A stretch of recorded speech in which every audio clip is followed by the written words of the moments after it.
global insurance industry is more than a market. It's a movement powered by 3 million professionals around the world.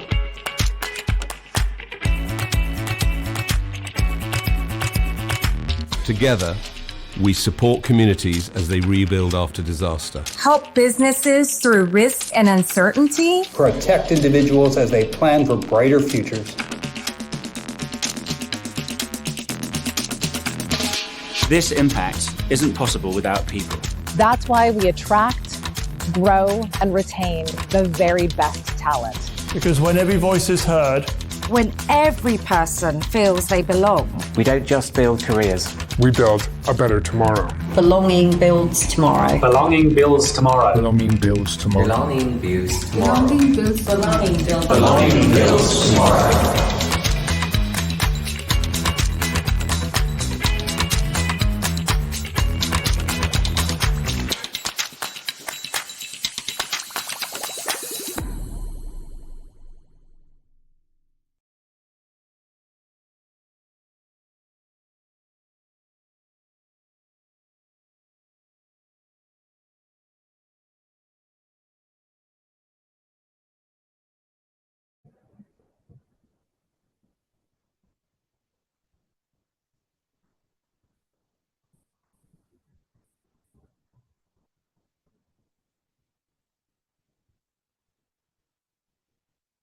Bueno, si les parece, partimos. Primero, muchas gracias a todos por conectarse. Primero, no sé si conocen un poco de Dive In. Dive In es el festival global organizado por la industria de seguros para tocar temas de diversidad e inclusión. Entonces, en ese sentido, en Chile nos unimos diferentes compañías de la industria para poderles hacer este webinar llamado el Burnout IO, cómo identificar y hacer frente al estrés laboral. Nuestras speakers de hoy son Marcela Ábalos, que es ingeniera comercial de la Universidad Gabriela Mistral y actualmente lidera el área de Advisory en beneficios en Mercer Marsh Beneficios Chile y cuenta con amplia experiencia en recursos humanos en proyectos de consultoría. También nos acompaña Valeria Stephens, que es fundadora de Montaña Partners, es coach y exatleta de alto rendimiento, y Montaña Partners es una plataforma que une deporte, naturaleza y autoconocimiento para impulsar procesos de transformación sostenibles en personas y organizaciones. Y finalmente, Ángela Contreras, que es médico en salud ocupacional de Willis Towers Watson y es magíster en administración de instituciones de salud médico aeronáutico certificado y con 11 años de experiencia en salud ocupacional. Entonces, sin más, lo dejo con Ángela y nuestras speakers para poder partir con esta sesión. Gracias, Ana. Buenos días a todos. Bueno, la idea de nosotras tres es hoy día presentarles un poco el contexto ya de cómo estamos viviendo actualmente en nuestras empresas, ya el tema de estrés laboral, ya y cómo repercute y cómo llega finalmente a ser un burnout. Vamos a partir un poquito con estadística para centrarnos un poco en cuál es la realidad que está viviendo Chile dentro del contexto mundial. Ya hemos identificado que Chile va muy de la mano a la estadística mundial que tenemos con respecto a cuántas licencias tenemos producto de motivos de salud mental. Destaca que el 40% o incluso más ya corresponden a este tipo de licencias, lo cual es muy preocupante, ya que el segundo ámbito ya de licencias pasa a ser lo que nosotros a lo mejor pensaríamos que es el primero, ya es las lesiones físicas, ya sea, por ejemplo, como un esguince, en palabras simples, cosas así, pero la salud mental está liderando. En el sector público ya está duplicado el número de licencias con respecto a las empresas privadas. Ya vamos a ver más adelante cómo va ingiriendo esto. Dale nomás, Anita.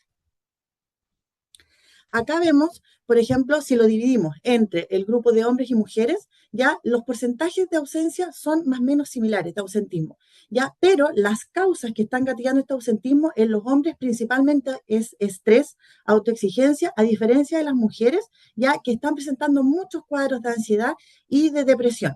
Ya destaca que tenemos dos grupos dentro de este equipo de personas, ya que es el que está liderando también este pic de licencias médicas, que son la gente muy joven, ya que está entrando al mercado laboral, pero también nos vamos al otro lado de la curva, que es la gente de mayor edad, ya está sufriendo mucho de esta consecuencia que estamos mencionando.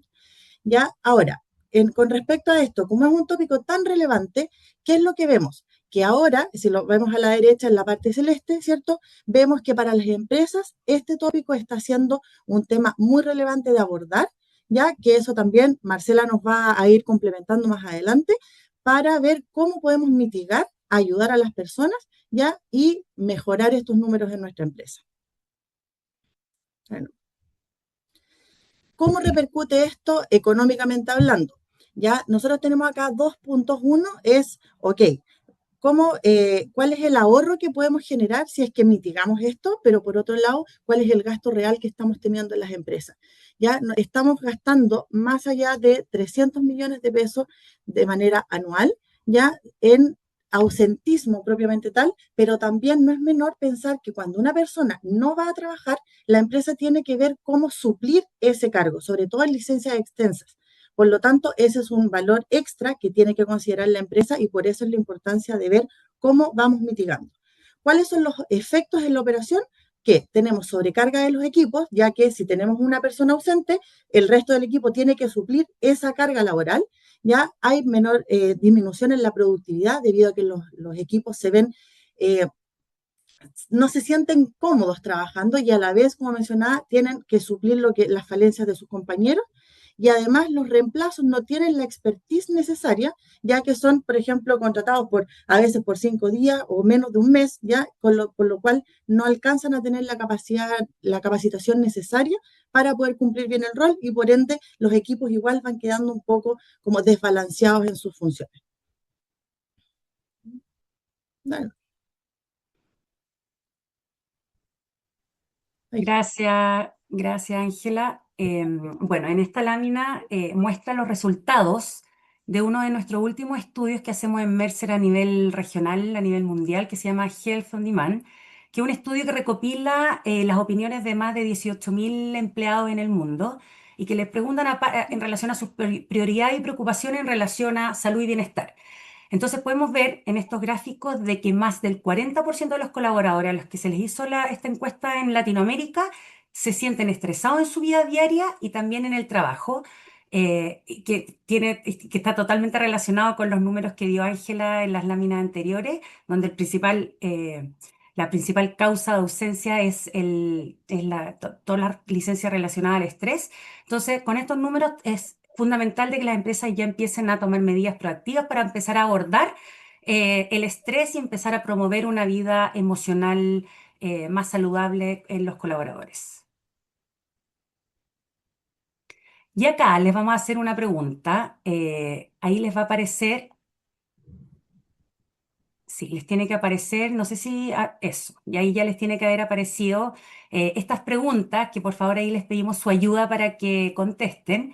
La pregunta número 1, ¿sientes que como trabajador puedes ser auténtico en el trabajo? ¿Sí o no? Y la segunda pregunta es si me siento con la libertad de expresar mi opinión sin miedo a represalias. Si pueden contestar, por favor, que después vamos a revisar los resultados en función a una lámina que sigue.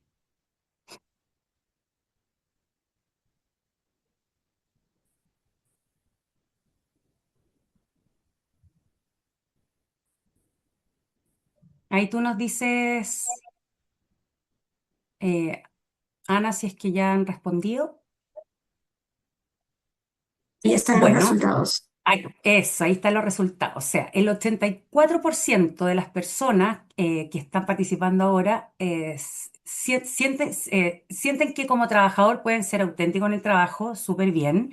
Y un 76% de los colaboradores se sienten con la libertad de expresar su opinión sin miedo a represalia. O sea, la mayoría acá se siente que puede ser auténtico en el trabajo y se siente con la libertad de expresar su opinión sin miedo a represalia. Ahora vamos a revisar la lámina siguiente. Sí, aquí en esta lámina podemos ver la importancia de la salud mental en el desempeño laboral de los colaboradores. Entonces, los colaboradores que se sienten emocionalmente, que se sienten mal o indispuestos emocionalmente, tienen menos probabilidades de ser auténticos en el trabajo y también menos probabilidades de expresar su opinión sin miedo a consecuencias negativas. Entonces, aquí si lo linkeamos un poco con las respuestas anteriores, ustedes podría ser que estuvieran bastante bien emocionalmente porque pueden ser auténticos en el trabajo y se sienten con la libertad entonces de expresar su opinión sin miedo a represalia. Entonces, bueno, de acuerdo a este estudio que también tiene relación con Health on Demand, aquí podemos ver que la salud mental puede afectar entonces la capacidad de los empleados para ser ellos mismos y para contribuir de la mejor forma en el trabajo. Bueno, y acá nosotros vamos a dar el ejemplo de un caso real que tenemos nosotros como Willis Towers Watson, ya que es de una empresa grande, ya es una multinacional de rubro comercio electrónico, es un retail. Ya nosotros dijimos, chuta, a ver, veamos cómo podemos intervenir y ver si este número que muestran las estadísticas, la Organización Mundial de la Salud, son reales a las empresas que tenemos nosotros.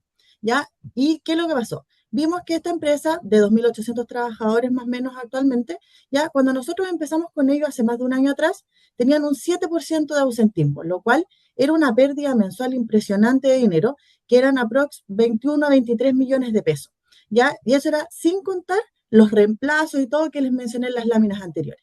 ¿Qué es lo que hicimos nosotros? Dijimos, a ver, empecemos a investigar y veamos, ahondemos un poco cuáles eran las áreas que tenían mayor ausentismo, que nos dimos cuenta que era el área operacional en sí, ¿ya? Pero también había una sobrecarga importante en las áreas de TI. Sabemos que finalmente el área de TI uno los ve siempre a lo mejor como que trabajan más remoto, cosas así, uno a lo mejor pensaría que no es la realidad, ¿ya? Pero lamentablemente hay una sobreexigencia más o menos importante, ¿ya?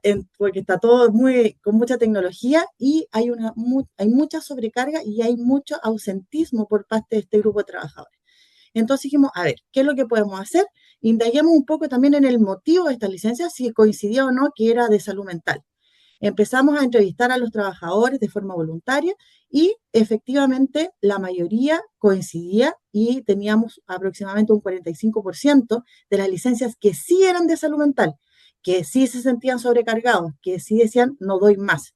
¿Ya? Entonces dijimos, chuta, entonces los números van coincidiendo en el fondo con las estadísticas. Y ahí hicimos intervenciones puntuales, ya ad hoc a lo que estábamos detectando, y en un año logramos bajar a un 2,5% el ausentismo. Entonces ahí nosotros dijimos, chuta, esta empresa entonces se hizo cargo, ¿ya? Por lo tanto, ¿cómo puede impactar esto en beneficio de la misma empresa y obviamente en la salud mental de los trabajadores? Dale nomás. Y bueno, ahora viene el gran término, antes de pasar a la parte más entretenida con Valeria, que son los casos reales, ¿ya? ¿Qué es el síndrome de burnout? El síndrome de burnout, entonces, es conocido como un estrés crónico asociado al trabajo. Ya la Organización Mundial de la Salud ya lo reconoció como una enfermedad profesional y eso es lo que tenemos que ver ahora, cómo lo vamos trabajando. ¿Cuáles son las principales características del burnout? Ya va a ser un agotamiento, esa sensación de que en la mañana no me quiero levantar, no tengo una motivación por ir a trabajar, un desapego, negativismo, como que está todo mal, como que amaneces de mal humor, no quieres hacer las cosas, ¿ya? Pero a la vez se refleja en una ineficiencia profesional. Sientes como que el tiempo no te alcanza, que el tiempo te consume, ya que no tienes tiempo, por ejemplo, para estar con tu familia. ¿Cómo separas tus dos vidas, ya? Laboral y personal. Entonces, ahí son como los tres tópicos más relevantes. Y ahora pasamos también a unas preguntas para ver, porque a veces uno ni siquiera se da cuenta. Entonces, pregunta número 1 para el público. ¿Te cuesta conciliar el sueño o duermes mal por las noches y despiertas cansado? ¿Sí o no? Y la segunda es, ¿te cuesta compatibilizar tu vida personal con la laboral?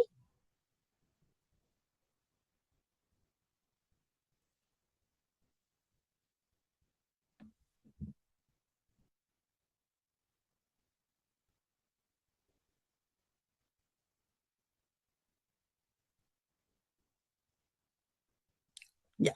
Entonces, esto era como un poquito más esperado porque uno a veces lo asocia con que es, no, si es normal que siempre esté cansado, ya, pues si se fijan, el 75% tiene algún trastorno del sueño, ya, sea por diversas causas, pero es un número no menor. Y en la segunda parte está un poquito más equitativo, pero igual predomina el que cuesta un poco compatibilizar, ¿cierto?, la vida laboral con la personal. Entonces, eso, si se dan cuenta, preguntas simples, pero van apuntando en el fondo, chuta, ¿en qué tengo que empezar a atacar para evitar llegar a un burnout?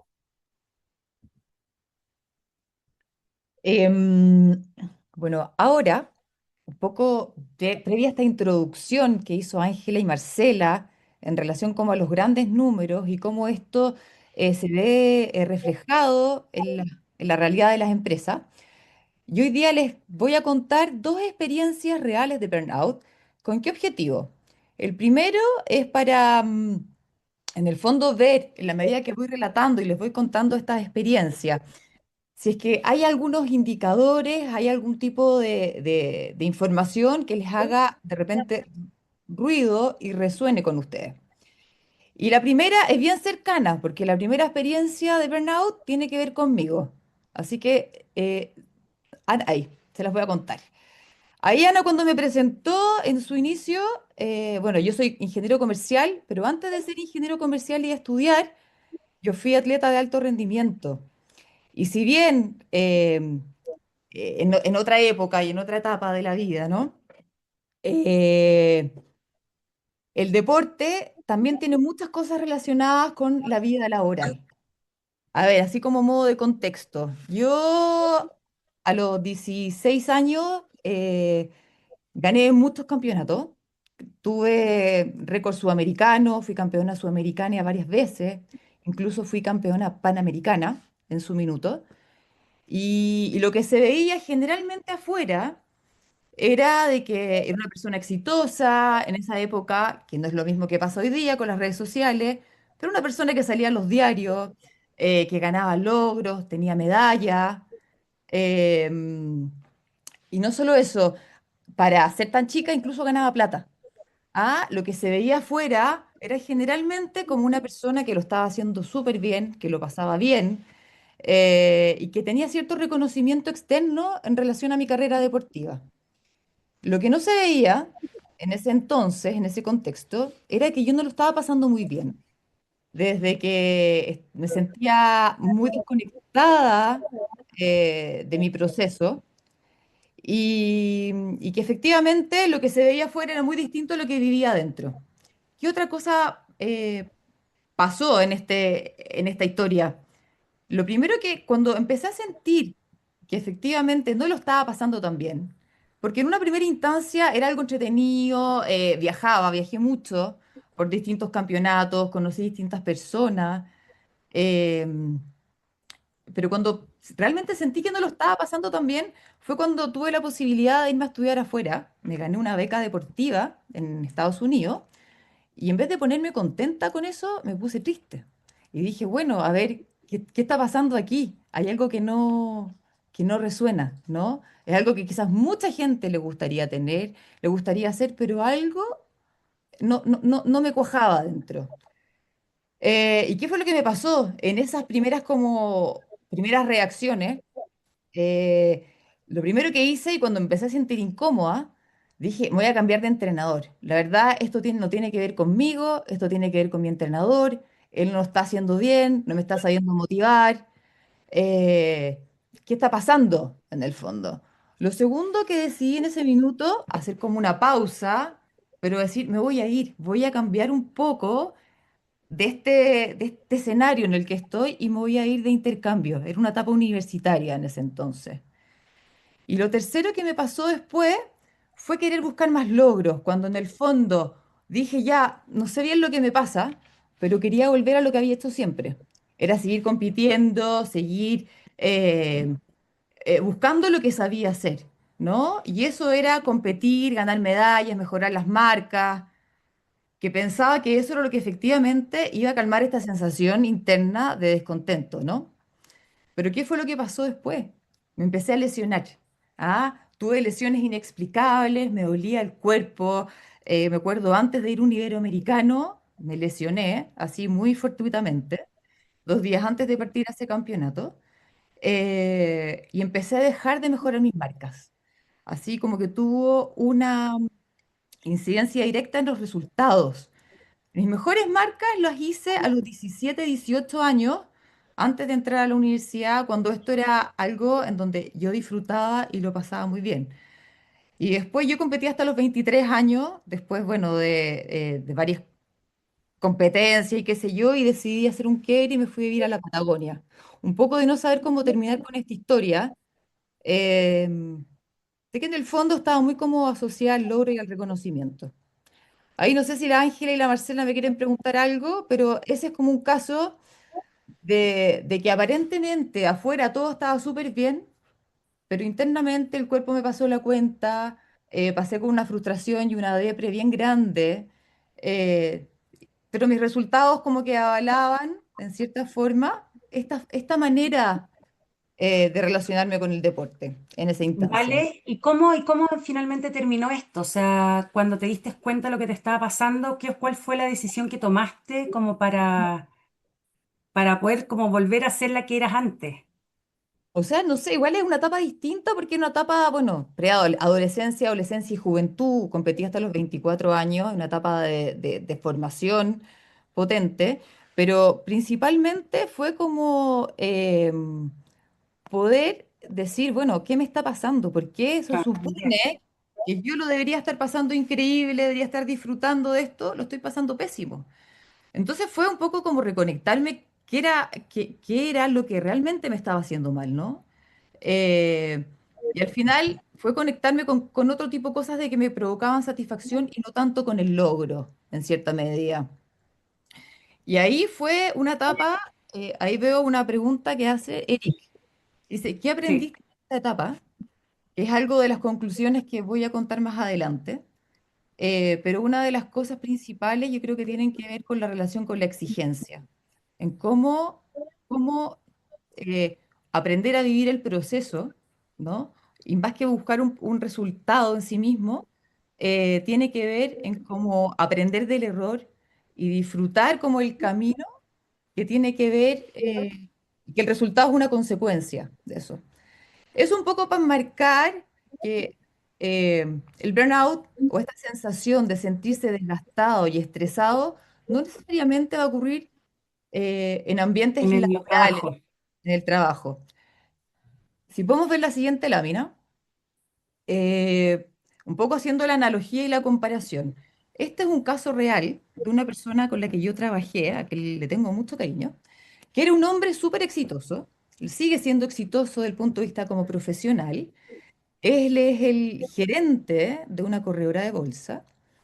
em, y, y bueno, profesionalmente le va muy bien, está expandiendo su empresa, eh, es súper querido generalmente por su entorno, tiene una vida social súper activa, sale, tiene muchos amigos, etcétera. Pero cuando llegó a conversar conmigo, a él le pasaba algo que tampoco la gente lo veía. Él se sentía muy solo en la toma de decisiones, se sentía desconectado también de quién era. Y algo súper interesante, que muchas veces la gente no lo cuenta, pero sentía muchas dudas en relación a su crianza, en cómo estaba haciendo su formación con sus hijos, que en el fondo era algo muy importante para él, pero que no lo conversaba.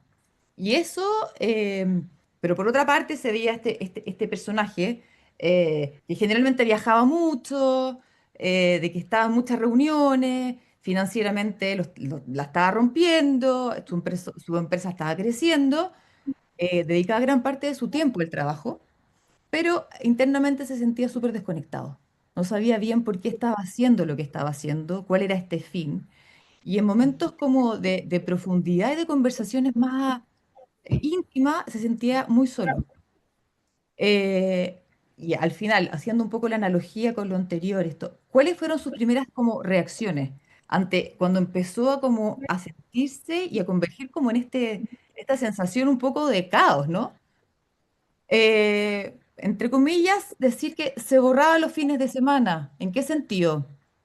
Terminaba el trabajo, había muchas fiestas, asados, vía social, en donde un traguito, un pisco sour, después la cervecita, qué sé yo, y generalmente esto se repetía jueves, viernes, sábado, en donde, entre comillas, era como una anestesia, ponerle un párele a esta exigencia, como que se debía de lunes a viernes, y generalmente también, cuando no sabía bien qué hacer, trabajaba más reuniones, más viajes de trabajo, o ver cómo podía hacer crecer más aún su empresa, que era en el fondo su lugar seguro, todo lo que le provocaba relativamente como tranquilidad.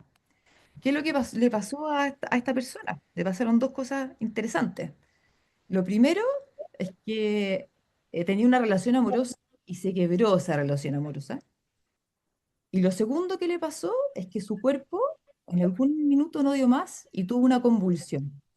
O sea, ya no estamos hablando de síntomas leves, sino esta persona tuvo una convulsión en la calle, sin antecedentes de epilepsia y un poco el diagnóstico posterior fue estrés laboral. ¿Ya? Estrés laboral abordado, o sea, en el fondo no abordado. Eso así como eh, que es muy fuerte lo que te puede pasar en el cuerpo. Eso como modo como de contexto, son casos distintos. Uno ocurre, me ocurrió a mí en mi etapa deportiva, que de alguna forma el cuerpo también tuvo una incidencia relevante, y otro en una etapa ejecutiva, que en el fondo es un camino, ¿no? No necesariamente lo que se ve es lo mismo que la persona siente, y no es que esto ocurra de un día a otro, en el fondo es una forma en que nos vamos relacionando con las cosas. Ahí sí podemos pasar la siguiente lámina. ¿Mm? Entonces ahí está. ¿Qué tienen en común estas experiencias? No sé si a ustedes algo les suena a Ángela y Marcela, así como buenas a primeras antes de entrar más de lleno. Sí, ya, Autoexigencia. bueno, eso. A mí, yo cuando preparábamos esta sesión, ¿cierto? Y yo también les comenté a ustedes, Valeria y Ángela, que a mí también me pasa un poco lo mismo con la autoexigencia en el deporte, que yo no soy de elite ni nada, pero corro y me exijo tanto de poder, de tener que superar mis tiempos en 10K, 21K y lo paso mal, pues. Entonces también ahí fue como preparar, gracias a esta presentación, ahí atiné en cierto modo de empezar como a disfrutar más y no preocuparme tanto, que alguien lo puso por ahí en los comentarios, de los resultados, pero igual es difícil hacer ese cambio de switch cuando uno es súper enfocada en el logro, en el resultado, en bajar los tiempos y disfrutar más. Es difícil ese balance. Pero es importante estar como atenta como a eso, lo importante de disfrutar el proceso más que solamente el resultado. Entonces me ayudó un montón esta sesión para darme cuenta de cómo bajar un poquitito el cambio y empezar a disfrutar más y no exigirme tanto. Y eso me pasa también, que lata estar hablando todo el rato de uno, pero me pasa a nivel laboral, con los niños, como mamá, uno también siempre se exige mucho, como le pasaba al caso del ejecutivo, de que tenía dudas con su crianza, ¿cierto? A uno como mamá se cuestiona también todo el tiempo, de cuánto tiempo uno le dedica a los niños, al trabajo, al deporte, a la Mm, pareja, etcétera. mm, Y ahí va un poco de la mano también, que también lo habíamos conversado las tres, pero en el fondo es cómo priorizas ya tu vida. O sea, qué importancia le das al trabajo, al deporte, a tu familia, cosa de que en el fondo puedas tener una sinergia armoniosa en tu ecosistema y no darle prioridad solo a un foco que finalmente te destruye todo el resto. ujú, ujú. 100%. Porfa, la siguiente lámina, Ana. Bueno, y ahí ¿qué tienen en común? Al menos identificamos 5 cosas en común. Lo primero es lo que dijeron, que la exigencia y la presión generalmente es alta, ¿no? En entornos que tiene que ver algo también con los entornos y con lo que pasa afuera, pero son entornos competitivos y entornos exigentes, ¿no?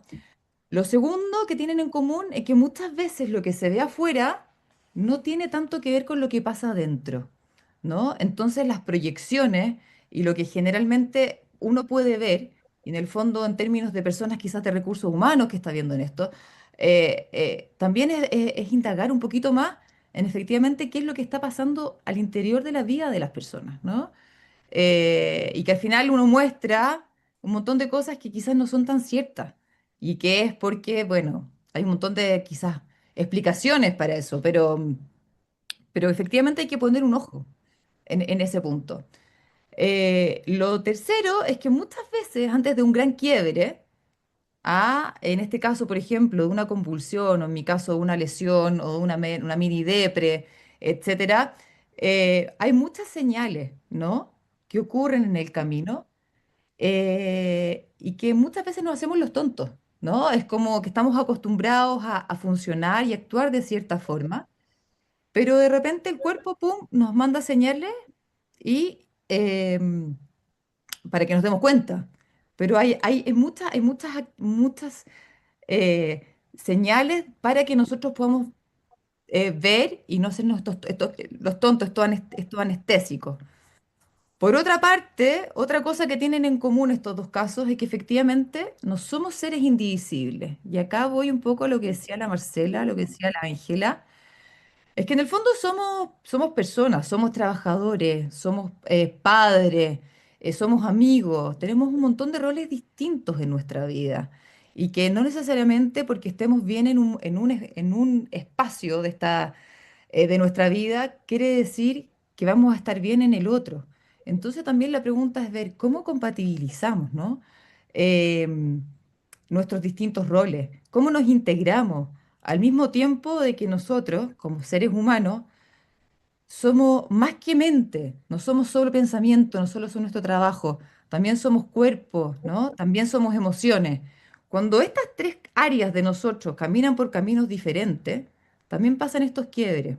Cuando le damos quizás demasiado a la mente, ¿no? Pum, pum, pum. O no tiene espacio esto del sentir, o no tiene espacio cómo me siento, me duele la cabeza, da lo mismo, pum, la dejo al lado porque me voy a tomar un remedio y se me va a pasar, o se me está cayendo el pelo.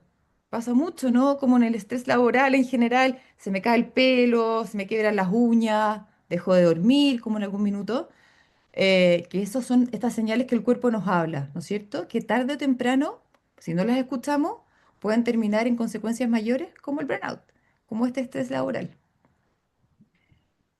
Pum, siguiente. Acá entonces la gran pregunta, en base a este contexto, ¿qué podemos hacer distinto para no llegar al burnout? Y acá les tiro un poco antes de dar la respuesta, que están medias preparadas. A ver, no sé, Marcela, Ángela, ¿qué piensan ustedes?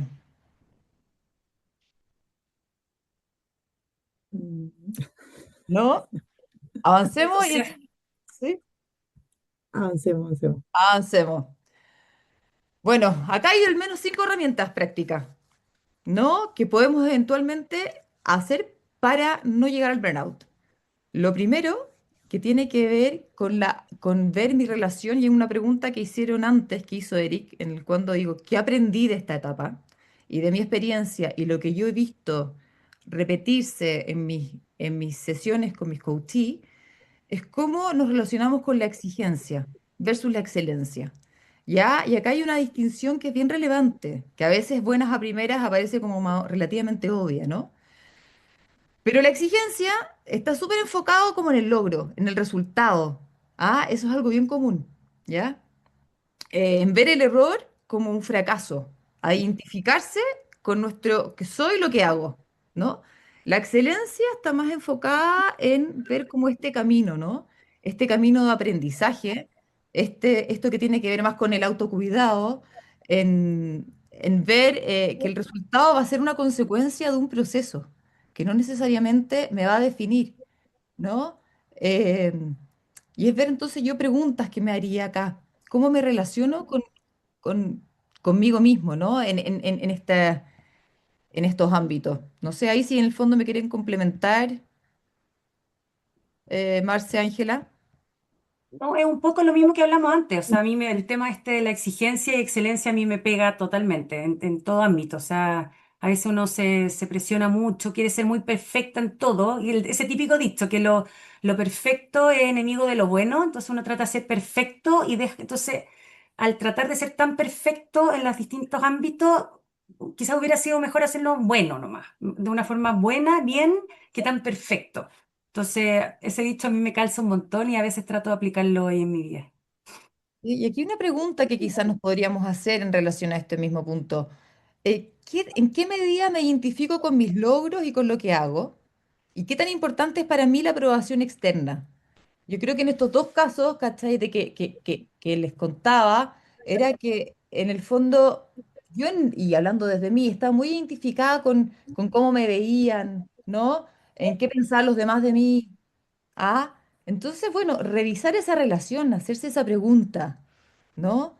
Eh, ¿Qué puedo aprender de esta experiencia, por ejemplo, también? En el caso de que algo no resulte quizás en la forma en que yo lo pensaba, ¿no? Y ahí algo muy concreto es revisar mi relación con la exigencia. Sí. Te complemento un poquito, ¿vale? Sí. Perdona, que por ejemplo tú dijiste que habían muchos como red flag, ya, de que van apareciendo síntomas, ya que uno los deja de lado, ya, eso es súper relevante porque no solamente va a ser, por ejemplo, algo tan evidente como un dolor de cabeza, yo creo que a muchos les pasa, que por ejemplo dice, oh, sabes que tengo el tic, ya, que tiene el tic en el ojo, ya, que mueve las piernas sin parar, ya, son cosas súper simples, ya, y que las vemos todos los días o nos pasan todos los días. Ya, la gente tiende a decir, chuta, sabes que tengo un tic, quizás que tengo la presión alta y empieza más encima a pasarse no sé cuántos rollos, ¿ya? Y la mayoría de las veces es tan simple como que esos síntomas pequeñitos ya están evidenciando ya que ya estás bajo un nivel de estrés importante, que después va a seguir con que se te durmió la mitad de la cara, que sientes hormigueo en las manos, que te duele la cabeza, pero son cosas tan pequeñas, ¿ya? Que como les digo, yo creo que a todos alguna vez nos ha pasado, ¿ya? Entonces son síntomas que hay que ir identificando y no esperar a que la bomba explote y caer realmente en un burnout. Y ahí se relaciona un poco con lo que también habíamos conversado, de darle su lugar a lo que corresponde. ¿Para qué está bien que quieras cumplir y hacer tu trabajo excelente? Pero si te estás cuestionando constantemente, chuta, ¿seré un buen papá? ¿Seré una buena mamá? ¿No le puedo dar tiempo a mis hijos? En vez de estar cuestionando, ve la forma de equilibrar, porque si no, sí o sí, vas a terminar cayendo en un cuadro de depresión, de ansiedad o lo que sea. Ahí volviendo un poco sí, un poco con lo que te decía y tú, Ángela, tiene que ver también en cómo reconozco mis emociones, les doy un espacio a a cómo me siento, ¿no? Porque en el fondo lo que se ve la punta del iceberg es lo que se ve quizás el reconocimiento, el logro, pero efectivamente lo que me pasa solo lo sé yo. Y si yo no le doy espacio para preguntarme ni siquiera y cómo me estoy sintiendo, qué me está pasando, igual en el fondo estamos poniéndole a tierra, arenita, a un problema futuro, no poniendo los problemas debajo de la alfombra. Entonces también es ver, decir, bueno, también soy emociones, ¿no? ¿Qué me está pasando? Y aquí algo muy práctico y que quizás uno puede decir, bueno, ¿en qué me va a servir? Sirve en decir, amanecer el día, en la mañana, escribir cómo me siento hoy día. Estoy triste, me peleé con mi papá, no tengo idea, y llego no de una buena forma y le voy a dar un espacio a eso. No para autolamentarse, sino pero para ponerlo sobre la mesa. Lo que no se ve, lo que es invisible, ni siquiera se puede gestionar. Entonces, una manera de poder gestionar las emociones, primero es identificarlas. Entonces, para mí sería como una segunda herramienta muy concreta. Uno, revisa la relación con la exigencia. Dos, revisa tus emociones, darles un espacio. Al menos nómbralas. Lo tercero, muy concreto que podemos hacer es preguntarme a mí mismo, ¿qué está en mis manos para cambiar esta situación que me incomoda? ¿No? En el fondo, si me cuesta compatibilizar mi vida laboral con mi vida profesional, por ejemplo, o tengo algún tema con mi jefe, o tengo un líder o alguien que en el fondo no me acomoda o me están sobrecargando, ¿qué puedo hacer yo para cambiar esa situación? ¿No?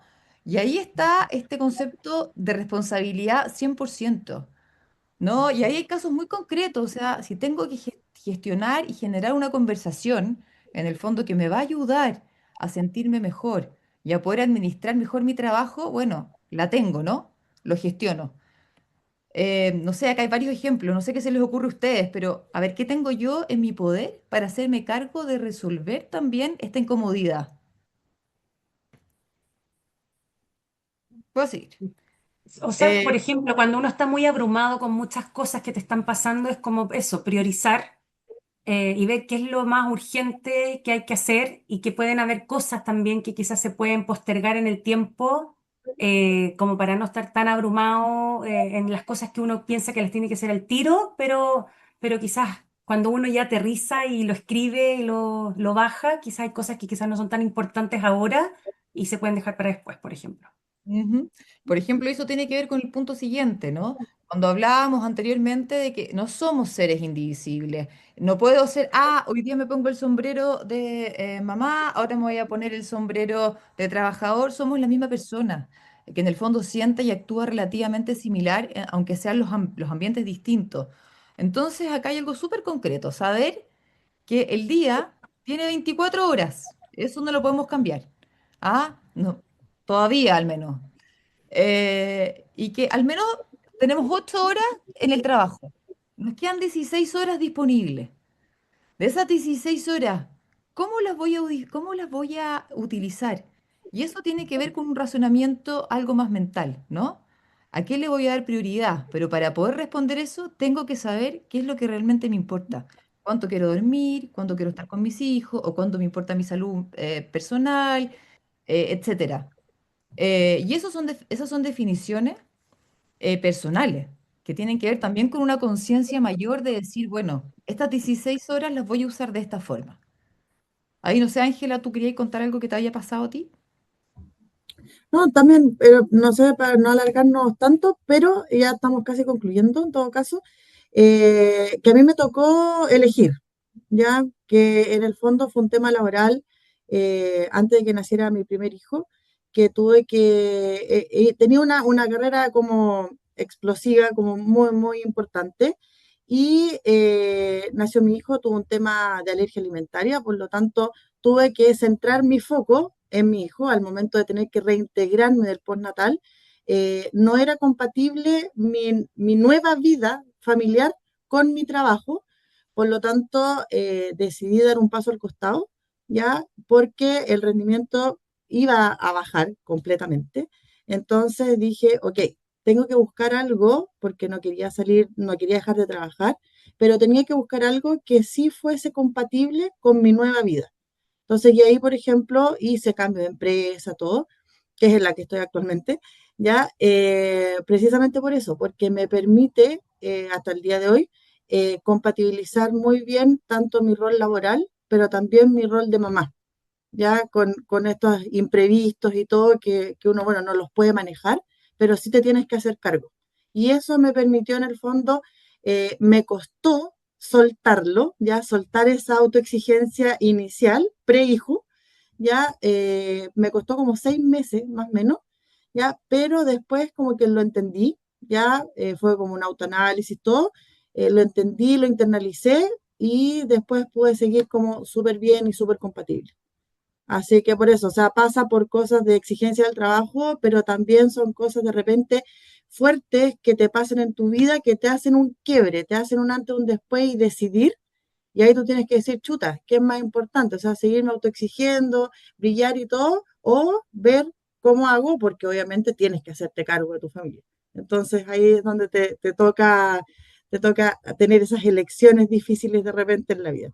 Mm, sí, qué interesante tu caso. Bueno, y por último, una herramienta súper concreta que tiene que ver con conectar con el cuerpo. Y ahí hay formas muy, muy, muy concretas. ¿Por qué? Porque el cuerpo ancla. De repente, cuando el burnout está muy asociado con este sobrepensar, ¿no? Con este cansancio como mental. Y hay algo que nos puede sacar de la mente de manera muy rápida y muy concreta, es el cuerpo. De repente moverse. Si tenemos muchas reuniones, por ejemplo, en la oficina, una tras otra, hay muchas reuniones que quizás se pueden tomar telefónicamente y se pueden hacer caminando. Volver al cuerpo, o sea, ya mover el cuerpo tiene beneficios directamente en la biología.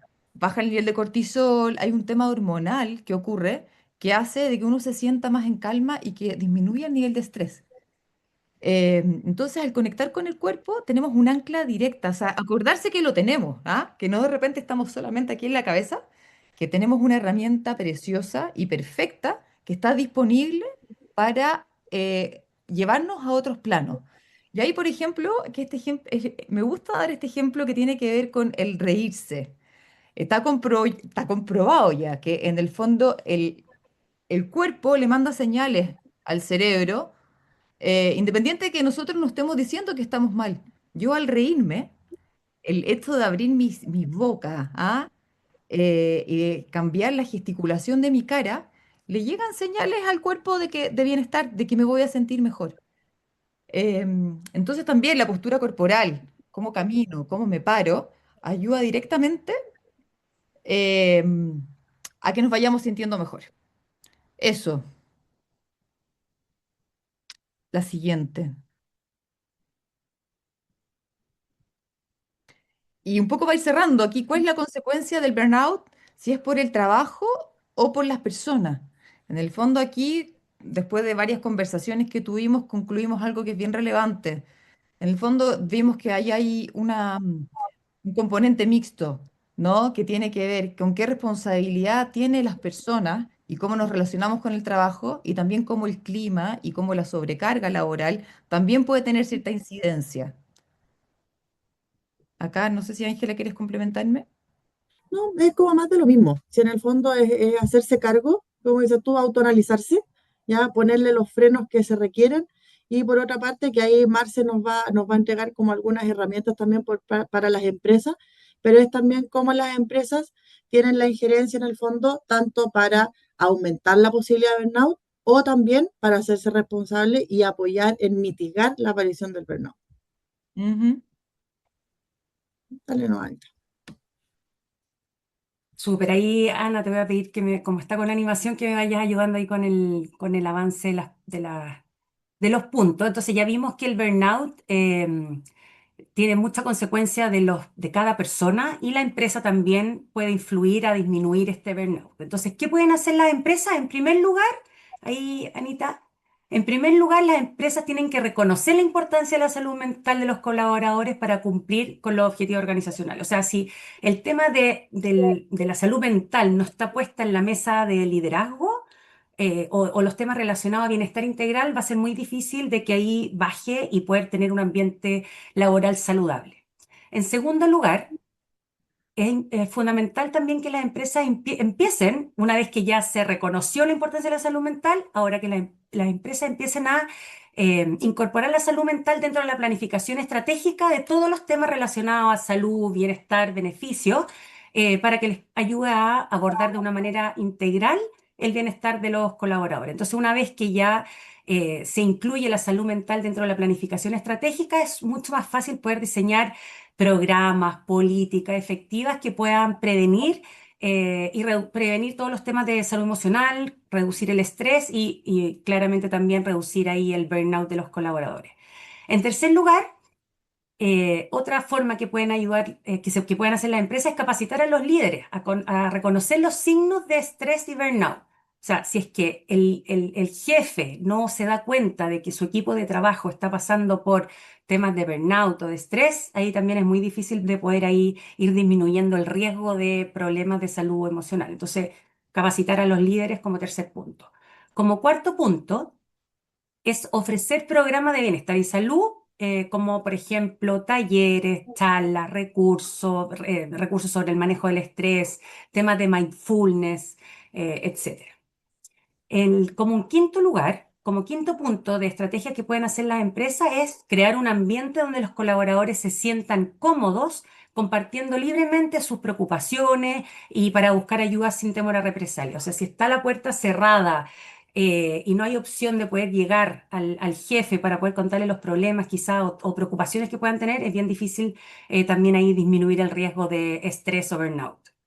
Como sexto lugar, también, bueno, ahí a través de los seguros complementarios, obviamente, de facilitar ahí la disponibilidad de la cobertura en los seguros complementarios de salud mental, tener terapeutas online, líneas de ayuda para que los trabajadores también puedan ir contando sus problemas y poder ir disminuyendo la salud emocional, o sea, los riesgos de estrés. En séptimo lugar, las empresas, que también ya desde la pandemia ya se está implementando mucho, ¿cierto? Incentivar horarios flexibles, trabajo remoto, pausas activas para también ahí disminuir el agotamiento, no solamente el agotamiento laboral, sino también toda esta conexión con las preocupaciones personales y cómo llevar ahí también todo el tema laboral.